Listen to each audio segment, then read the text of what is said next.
ఓం గం గణపతయే నమః. ఐం సరస్వత్యై నమః. శ్రీ గురుభ్యో నమః. హరి ఓం. ఆదిత్యాయ చ సోమాయ మంగళాయ బుధాయ చ గురుశుక్రశనిభ్యశ్చ రాహవే కేతవే నమో నమః. ఓం నవగ్రహదేవతాయే నమః. వాగర్ధావివ సంపృక్తో వాగర్ధ ప్రతిపత్తయే జగతః పితరో వందే పార్వతీ పరమేశ్వరో ఉమాశంకరాభ్యాం నమః. వీక్షిస్తున్నటువంటి ప్రేక్షకులందరికీ కూడా సూర్యనారాయణుడి యొక్క అనుగ్రహముతో ఆయురారోగ్యములు అష్టైశ్వర్యములు కలగాలని, అలాగే మనకి ఈ ఫిబ్రవరి మాసంలో 13వ తేదీ నుండి కూడా మార్చి 14వ తేదీ వరకు సూర్యుడు మకర రాశిలోంచి కుంభరాశిలోకి తన యొక్క సంచారాన్ని సంక్రమణం ద్వారా ప్రవేశించబోతున్నాడు. కాబట్టి ఫిబ్రవరి 15వ తేదీన మనకి మహాశివరాత్రి. ఆదిదేవుడు సమస్త లోకాలకి కూడా విశ్వంభరుడు అయినటువంటి విశ్వదేవుడైనటువంటి ఆ పరమేశ్వరుణ్ణి మనందరం కూడా చక్కగా విశేషమైనటువంటి అభిషేకాదులతో అర్చనలతో ఆరాధించి భజనలు గావించి లోక కళ్యాణార్థమై మనకి ముందు ముందు వచ్చేటటువంటి ఈ 3 నెలల కాలము కూడా మరి పంచగ్రహ కూటమి వలన ఎన్నో పాపగ్రహాల యొక్క కలయికల వలన ప్రపంచానికి ప్రకృతికి కూడా ఒక శాపంగా మారబోయేటటువంటి అవకాశం ఉంది. కాబట్టి ఆ పరమేశ్వరుణ్ణి ఆరాధించుకుంటూ అట్లాగే 14వ తారీఖున వచ్చేటటువంటి శనిత్రయోదశి ప్రదోషకాల వ్రతము అంటే సాయంకాలము సంధ్యా సమయం తర్వాత ఆ శని భగవానుడికి అందరూ కూడా తప్పనిసరిగా తమ యొక్క కర్మదోషాలు పోగొట్టుకోవడానికి విశేషముగా తైలాభిషేకార్చనలు చేసుకొని రావి చెట్టు చుట్టూ గనక ప్రదక్షిణం చేసుకుంటే ఐశ్వర్య వృద్ధితో పాటుగా మనో అభీష్ట సిద్ధి కూడా కలుగుతుంది. ముఖ్యంగా మనకి ఈ ఫిబ్రవరి మాసంలో సూర్య సంక్రమణంతో పాటుగా ఇప్పటికే రాహువు కుంభరాశిలో తిష్ట వేసుకొని అది శని ఇంట్లో మరి వ్యాపారానికి బుద్ధికి నరాలకి తెలివితేటలకి మనం మాట్లాడే ప్రతి మాటకి సంభాషణలకి కూడా బంధుమిత్రాదులతో కలయికతో పాటుగా అన్ని రకాలైనటువంటి యాక్టివిటీస్కి శరీరం అసలు చేతనత్వంగా ఉండాలంటే బుధగ్రహము మరి విశేషమైనటువంటి ఫలిత రూపకంగా మనకు ఉండాలి. మరి ఆయన ఆల్రెడీ ఫిబ్రవరి 3వ తేదీన రాహువుతో కలిసి కుంభరాశిలో ప్రవేశం జరిగింది. ఫిబ్రవరి 6వ తేదీన మరి అష్టైశ్వర్యాలకి ఎంతోమంది వ్యాపారస్తులు, ముఖ్యంగా జ్యువెలరీ వ్యాపారం చేసేవాళ్ళు, దాని రిలేటెడ్ ఏదైనా సరే, అది గిల్ట్ నగలు కావచ్చు, వస్త్రాలకి సంబంధించినటువంటి పెద్ద పెద్ద బిజినెస్లు, చిన్న చిన్న వాళ్ళు కావచ్చు, అట్లాగే సుగంధ ద్రవ్యాలని అమ్మేటటువంటి వాళ్ళు, వ్యాపారస్తులు, ముఖ్యంగా ఫైనాన్స్ బిజినెస్ చేసేటటువంటి వాళ్ళు, మ్యారేజ్ బ్రోకరిజం చేసేటటువంటి వాళ్ళు, అంటే మధ్యవర్తిత్వం చేస్తూ ఉంటారు. అలాంటి మ్యారేజ్ సంబంధించినటువంటి వ్యాపారస్తులు కానివ్వండి, అట్లాగే భార్యాభర్తలకి సంబంధించినటువంటి సత్సంతాన యోగానికి కారకుడైనటువంటి వీర్యకారకుడైనటువంటి శుక్ర భగవానుడు కూడా మరి రాహుతో కలిసి 6వ తారీఖు నుంచి కూడా ఈ నెలాఖరంతా అక్కడే ఉంటాడు.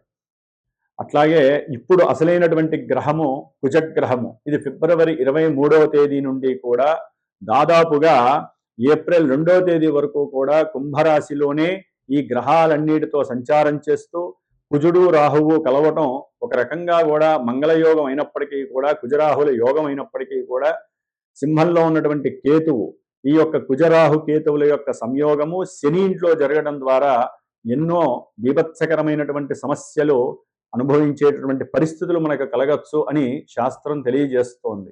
కాబట్టి కుజరాహువుల యొక్క సంబంధం, కుజ రాహు కేతువుల యొక్క సంబంధం అటు వ్యాపారస్తులకి, శుక్రగ్రహానికి సంబంధించిన వ్యాపారస్తులకు కానివ్వండి, అనేక భావాల కారకత్వాలకి, ముఖ్యంగా సూర్య భగవానుడు కూడా మరి ఫిబ్రవరి 13వ తేదీ నుండి మార్చి 14వ తేదీ వరకు కూడా కుంభరాశిలో ఉంటాడు. ఈ 5 గ్రహాల యొక్క సమ్మేళనము విశేషమైనటువంటి శుభ ఫలితాలతో పాటుగా కొన్ని రాశుల వారికి ప్రపంచానికి కాస్త ఈ యొక్క కారకత్వాలనేవి కొంత ఫ్లక్చువేషన్స్ని, అట్లాగే ప్రకృతిలో ఎన్నో బీభత్సాలని కలుగజేసే అవకాశాలు ఉండవచ్చు. అది యుద్ధపరంగా, ఎందుకంటే కుజుడు అనేవాడు యుద్ధకారకుడు. అట్లాగే భూకంపాలకి సంబంధించిన వారు, అది వాయుతత్వ రాశిలో ఉన్నటువంటి గ్రహాలన్నీ కూడా ముఖ్యంగా రాజకీయ నాయకుల యొక్క పదవి గండాలు కావచ్చు, రాజకీయ నాయకుల యొక్క పెద్ద పెద్ద వాళ్ళు ఎవరైనా కావచ్చు, వారి యొక్క ఆరోగ్యం సరిగ్గా లేకపోవటము, అనారోగ్యపరంగా ఇబ్బందులు, ఏదైనా ఎలక్షన్స్ కనుక జరిగినట్లయితే ఆ ఎలక్షన్స్ కి సంబంధించినటువంటి ఎన్నో ఇబ్బందులు, అంటే అక్కడ ఒక రకంగా చెప్పాలంటే యుద్ధ వాతావరణం నెలకొల్పేటటువంటి పరిస్థితులు ఈ పంచగ్రహ కూటమి తెలియజేస్తోంది. అట్లాగే మన సామాన్యంగా చూసుకున్నట్లయితే కనుక ఎవరి యొక్క జాతకాలలో అయితే కుజదోషాలు ఉంటాయో, రాహుకేతువులతో కూడినటువంటి కాలసర్ప యోగ దోషాలు ఉంటాయో, అట్లాగే ఎన్నో రకాలైనటువంటి శుక్రగ్రహ దోషాలు ఉంటాయో, వ్యాపార దోషాలు, వీటన్నిటికీ కూడా ఈ యొక్క పంచగ్రహ కూటమిలో గనక ఎవరైతే గనక సుబ్రహ్మణ్యేశ్వర స్వామి ఆరాధన చేస్తారో, ఎవరైతే ఈ కుజరాహుకేతువుల యొక్క జప ఆరాధనలో పాల్గొంటారో వారికి వారి జాతకంలో ఉన్నటువంటి కుజదోషాలు కావచ్చు, సర్పదోషాలు కావచ్చు, మాతా పితృదోషాలు కావచ్చు, ఎన్నో రకాలైనటువంటి సమస్యలకి చెక్ పెట్టేటటువంటి సమయంగా మనం భావించాలి. ఎందుకంటే 5 గ్రహాల కూటమి అంటే ఎన్నో రకాలైనటువంటి విపరీతమైనటువంటి అనర్థాలు జరిగే అవకాశం కొన్ని రాశులకు ఉంటుంది. ప్రపంచం దేశగోచారంలో మరి అది ప్రపంచం మీద వ్యాప్తి చెందుతుంది. కానీ మనకి ఎవరికి జాతకాలు వాళ్ళకు ఉంటాయి కాబట్టి రాశుల రీత్యా కావచ్చు, జన్మ జాతకంలో లగ్న రీత్యా కావచ్చు, జరుగుతున్నటువంటి దశ అంతర్దశలు, ముఖ్యంగా కుజ మహర్దశ కానీ, రాహు మహర్దశ కానీ, కేతు మహర్దశ కానీ, శని మహర్దశ కానీ, ఈ పాపగ్రహ మహర్దశలు జరుగుతున్న, మరి రాహుతో కలిసినటువంటి ఈ సూర్యుడు, బుధుడు, శుక్రుడు యొక్క దశలు అంతర్దశలు జరుగుతున్న వీరి యొక్క దశల్లో వారి జాతకంలో ఎక్కడైనా సరే దోషాలు ఉన్నట్లయితే అవి కాస్త ఇబ్బంది పెట్టేటటువంటి పరిస్థితి ఈ యొక్క పంచగ్రహ కూటమి వలన కనపడుతోంది. కాబట్టి దాదాపుగా ఫిబ్రవరి అంటే మార్చి 1 నుంచి కూడా కుజుడు శతభిష నక్షత్రంలోకి వస్తాడు. అది ఇంకా బీభత్సకరమైనటువంటి సందర్భము. కాబట్టి ఫిబ్రవరి 23వ తేదీ నుండి కూడా దాదాపుగా మనకి 77 రోజులు, అంటే 70 రోజులు అనుకోండి, 70 రోజులు అంటే మే 10వ తారీఖు వరకు కూడా ఈ కుజ రాహు కేతువుల యొక్క శనిగ్రహ యొక్క ప్రభావం. ఎందుకంటే ఏప్రిల్ 2వ తేదీ నుండి కూడా మే 10వ తేదీ వరకు కుజుడు మీనరాశిలో శనితో కలిసి ఉంటాడు. ఇది మహా దోషప్రదమైనటువంటిది. కాబట్టి ఎన్నో రకాలైనటువంటి దోషాలను కలుగజేసేటటువంటి ఈ దోషాన్ని మనం హరింపజేసుకోవటానికి మా యొక్క శ్రీమాత జ్యోతిషాలయ పీఠం తరపున నేను 70 రోజులు ఈ యొక్క కుజగ్రహానికి, రాహుకేతువులకి, శనికి సంబంధించినటువంటి జపాన్ని ఆచరిస్తూ, ముఖ్యంగా ఈ యొక్క కేతుగణ దోషాలు మఖానక్షత్రంలోకి కేతు అనేటటువంటి వాడు ప్రవేశిస్తున్నాడు దాదాపుగా మనకి మార్చి 1 నుంచి. కాబట్టి ఇంకా దోషాలు ఎక్కువయ్యే అవకాశం ఉంటుంది. కాలసర్ప యోగ దోషం కూడా పడుతోంది. అంటే రాహుకేతువుల మధ్యలోనే గ్రహాలన్నీ కూడా సంస్థాపితమై దాదాపుగా మనకి కాలసర్పయోగ దోషం అనేటటువంటిది ఉండే అవకాశం ఉంటుంది జూలై 1st వీక్ వరకు కూడా. కాబట్టి ఈ యొక్క 70 రోజులు కూడా నా యొక్క పీఠంలో, నా యొక్క ఆధ్వర్యంలో, నాచే చేయబడుతూ ముఖ్యంగా ఈ యొక్క సుబ్రహ్మణ్య ఆరాధన విశేషంగా జరిపి మధ్యలో మార్చి 1st వీక్ తర్వాత అంటే ఏప్రిల్ సమయంలో నేను అష్టవినాయక దర్శనం, పూణేలో ఉన్నటువంటి అష్టవినాయకుల యొక్క దర్శనము, అట్లాగే సుబ్రహ్మణ్యేశ్వర స్వామికి సంబంధించినటువంటి దైవ తీర్థాలని కూడా సంచరించి మధ్యలో 1-2 సార్లు సుబ్రహ్మణ్య పాశుపత హోమాలని సంతానం కలక్కపోయినా వారి గురించి కావచ్చు, వివాహం కానిటువంటి వారికి, వివాహమై దాంపత్య అనుకూలత సరిగ్గా లేనటువంటి వారికి, మతిస్థిమితం సరిగ్గా లేనటువంటి వారికి, వ్యాపారంలో నష్టాలు అనుభవిస్తున్నటువంటి వారికి, అట్లాగే ఎవరికైతే జన్మజాతకంలో ఎంత కష్టపడ్డా కూడా 10 రూపాయలు దాచుకోలేని పరిస్థితి, సంపాదించలేని పరిస్థితి ఉన్నటువంటి వారు కావచ్చు, ముఖ్యంగా సంతానహీనత, గర్భవిచ్ఛిన్న దోషాలు కలిగేటటువంటి వాళ్ళు, జన్మజాతకంలో ఉన్నటువంటి కుజరాహు కేతువుల యొక్క దోషాలు ఉన్నటువంటి వాళ్ళు తప్పకుండా సంప్రదించండి. మరి ఈ యొక్క కార్యక్రమానికి 70 రోజుల యొక్క కార్యక్రమానికి డైరెక్ట్గా నాకు ఫోన్ చేసినట్లయితే కనుక దానికి సంబంధించినటువంటి నియమాలు ఏ విధంగా ఆచరించాలి, మీరు ఏ విధమైనటువంటి మంత్రాలు, అర్చనలు ఈ 70 రోజులు చేసుకుంటే కొన్ని రాసుల వారికి ఆ యొక్క అవయోగాలు తొలగిపోయి యోగాలు కలుగుతాయో నేనే డైరెక్ట్గా మీకు తెలియజేస్తాను. అట్లాగే జాతక పర్యవేక్షణ ద్వారా కూడా ఎన్నో విషయాలు మీరు తెలుసుకోవచ్చు. ముఖ్యంగా ద్వాదశ రాశుల్లో మేషాది రాశి నుంచి మీనరాశి పర్యంతం కూడా మనకి ఈ 12 రాశులలో ఈ యొక్క గ్రహస్థితుల యొక్క పంచగ్రహ కూటమి ప్రభావం ఏ విధంగా ఉంటుందో తెలుసుకునేటటువంటి విషయంలోకి వెళుతూ ఓం తత్పురుషాయ విద్మహే మహాసేనాయ ధీమహి తన్నః షణ్ముఖ ప్రచోదయాత్. శ్రీ వల్లీ దేవసేనా సమేత శ్రీ సుబ్రహ్మణ్యేశ్వర అనుగ్రహ సిద్ధిరస్తు. వృషభ రాశి. వృషభ రాశి వారికి ఈ యొక్క ఫిబ్రవరి 13వ తేదీ నుండి మార్చి 14వ తేదీ వరకు కూడా మరి పంచగ్రహ కూటమి దశమంలో ఉండటం కొన్ని గ్రహాలకి అనుకూలత. ఎందుకంటే సూర్యగ్రహ సంచారము దశమంలో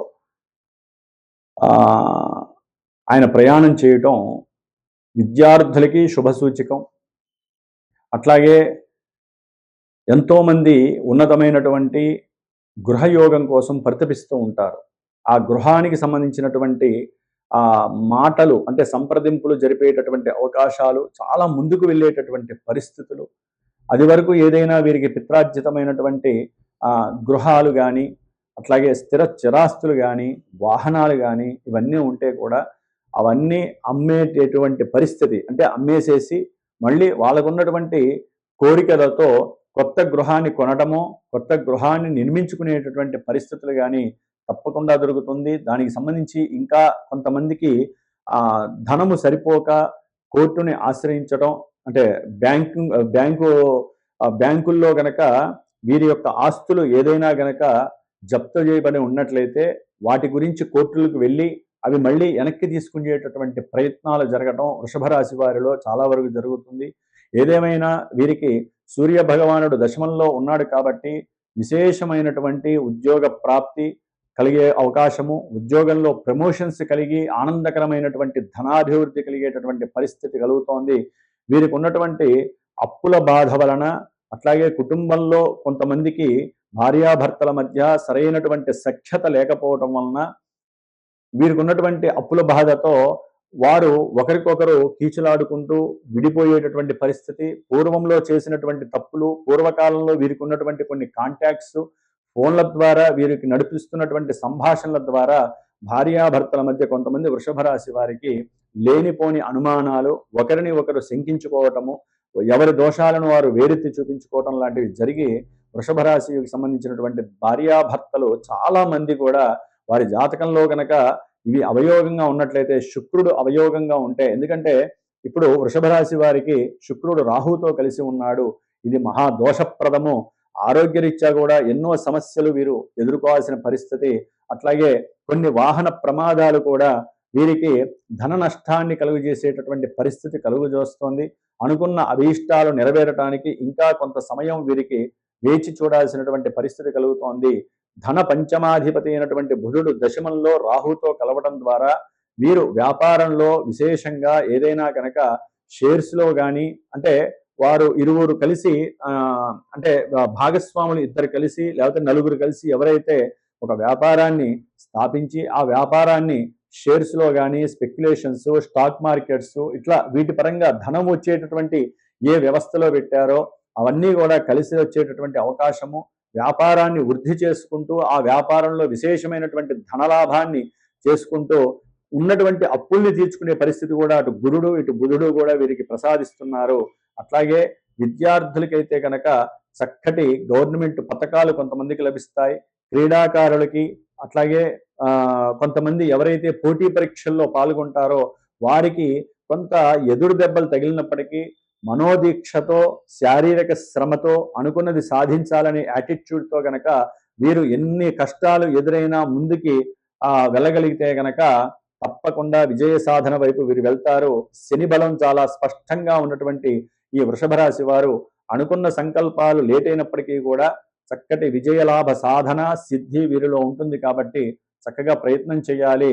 విశేషమైనటువంటి అంటే దూర ప్రాంతాలకు కానీ ఏదైనా వ్యాపారపరమైనటువంటి అప్పులు పరంగా, అంటే వ్యాపారంలో అప్పులు తీసుకున్నట్లయితే కనుక అది పెట్టడానికి అవన్నీ తీర్చుకునేటటువంటి సందర్భానుచితమైనటువంటి పరిస్థితులు కూడా బుధుడు వ్యాపారాన్ని వృద్ధి చేయడం ద్వారా కనిపిస్తోంది.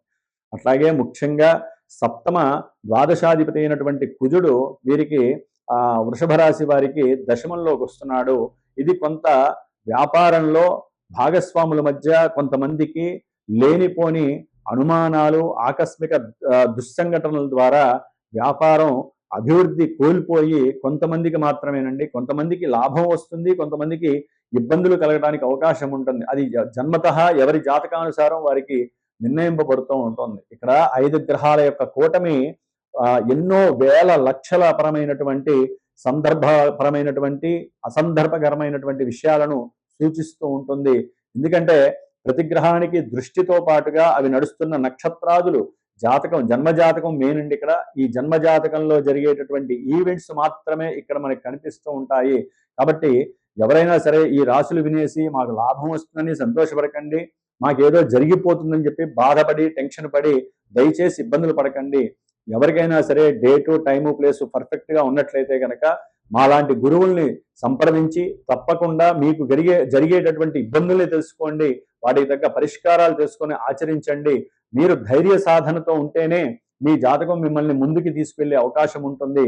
మరి అట్లాగే సూర్య భగవానుడు అట్లాగే బుధుడు ఉండటం అనేటటువంటిది వ్యాపారంలో విజయాల్ని సాధించేటటువంటి పరిస్థితి, కొత్త వాహనాలు కొనేటటువంటి పరిస్థితి, కొంతమందికి వాహనాల పరంగా కొన్ని ఇబ్బందులు కలిగేటటువంటి పరిస్థితి. ఎందుకంటే ఇక్కడ శుక్రుడు, రవి కలిసి ఉండడం ద్వారా, రాహుతో కలిసి ఉండడం ద్వారా, చతుర్థంలో కేతు ఉండడం ద్వారా విద్యపరంగా ఆటంకాలు, అనారోగ్యపరంగా విద్యలో సాధన లేకపోవటము, లేనిపోని విషయాల యందు అంటే దుర్వ్యసనాల యందు ఆసక్తి పెరగటము, ఫ్రెండ్స్తో ఆ ఊరు ఈ ఊరు దూర ప్రాంతాలకు కొత్త ప్రదేశాలకు వెళ్ళి అక్కడ లేనిపోని సమస్యలలో ఇరుక్కోవటము, అంటే ఎన్నో రకాలైనటువంటి సమస్యలు అన్ని రకాలుగా వీరిని ఇబ్బంది పెట్టే పరిస్థితి ఉంది. కాబట్టి దశమంలో ఉన్నటువంటి రవి, బుధులు మాత్రమే అనుకూలంగా ఉన్నారు. వీరు ఆ మిగతా గ్రహాలు ఏవైతే కుజశుక్రులు ఉన్నారో భార్యాభర్తల మధ్య తెగదింపులు పెడతాయి.